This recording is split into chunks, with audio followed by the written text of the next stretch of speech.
विपिन में आए हो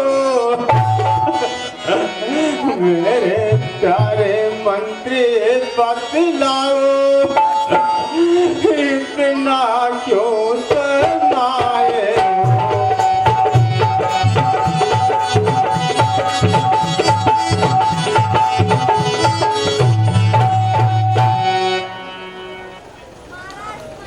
महाराज, मैंने राज आज्ञा का उल्लंघन किया, मुझे दंड दीजिए।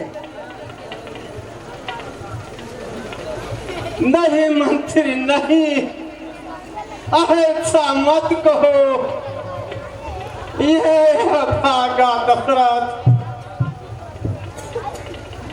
जो नारी के हाथ की कठपुतली बन गया।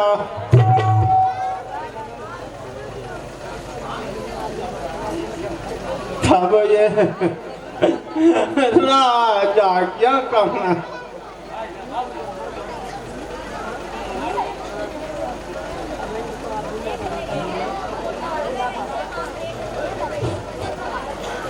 राजन, आपको गर्व होना चाहिए।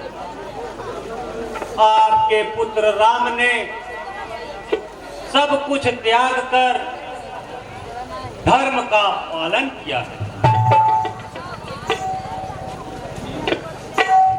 नहीं गुरुदेव, ये सब कुछ कहना सरल है, परंतु निभाना बहुत कठिन है। अब तो अंतिम आशा भी टूट गई।